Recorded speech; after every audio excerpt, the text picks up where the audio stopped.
Hello and welcome to today's presentation, which is Planning for Success with Your Syllabus, presented by Jackie. I'm an OC peer mentor.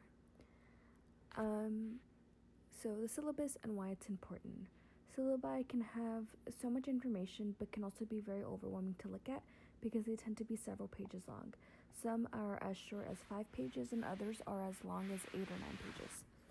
If you're taking 3 or 4 classes at a time, that's a minimum of 15 to 20 pages to read and look over. This is important to know what information is most important in each syllabus so that you can use your syllabus as a guide to success.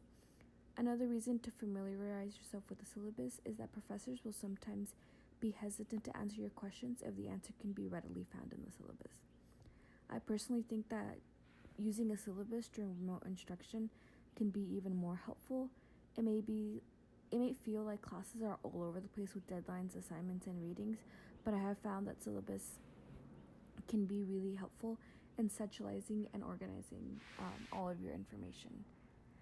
So the 3 main components of a syllabus are office hours / contact information, grade breakdown, and deadlines / course schedule. Almost every single syllabus contains contact information for your professor / TAs, as well as when and where office hours are. Syllabi can typically include information on the grade breakdown, such as how much an assignment may be worth and when it is due. Most syllabus may even include a breakdown of topics that will be discussed each week.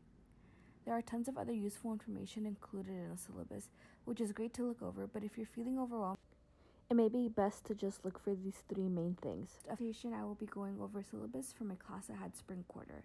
It was a class for my minor, Intro to Helping Skills, taught by Professor Avery Vu, who allowed me to use her syllabus for this presentation. This is the very first page of the syllabus, and as you can see, this is where the contact information for the syllabus was located. It is typical for the professor to include their contact information in office hours near the top of their syllabus. Should you have any questions, you know where to contact them, either through email or office hours. A bit of information on email etiquette is that it is best to email professors during the typical working hours and allow them about 48 hours to respond, not including weekends. Each professor typically has a different policy and will include this in their syllabus and or make an announcement during the first day of lecture. Next up is the grade breakdown. A reason why grade breakdowns are important is because they will essentially list all graded assignments and how much it will count towards your final grade. This is essential so you know which assignments will require the most attention. Assignments worth more percentage points will typically require more time and effort. This syllabus is extra helpful as it includes the deadlines for each assignment, which can easily be transferred to whatever calendar you may keep. In this particular syllabus, my professor included details about each assignment as well. This is super helpful, although not always included. The course schedule is perhaps one of my most favorite part of the syllabus as it clearly outlines what topics will be discovered in the course. This can be helpful for many reasons. Having a weekly schedule helps keep you organized to ensure that you are doing the correct readings and assignments.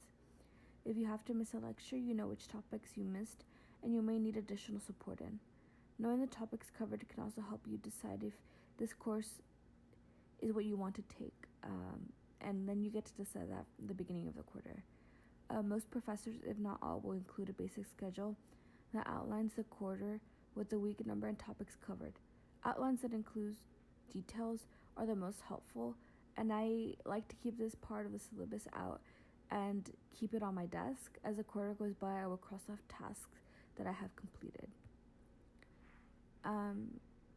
So you know the most important parts of the syllabus, but how do we use it? So a good way is to just look for these things and extrapolate that information and just insert it into planner or calendar. You can also, like I mentioned before, keep the weekly guide on your desk as a reference so you can cross things off along the quarter. But my final tip would be the sticky note, and that's just what I call it. So I write down all this information on a sticky note, and this way I can centralize all the information I need from a syllabus. It can get kind of clunky to carry around every syllabus for each class, and it's much easier to carry around the sticky note in my planner. I also keep a digital version of this on my phone or tablet. As you can see here, the sticky note includes the course name and structure, grade breakdown, and deadlines. This is super helpful to reference whenever I am studying and need to send an email to my professor, or perhaps need a quick reminder when a paper may be due. And that's it for my presentation.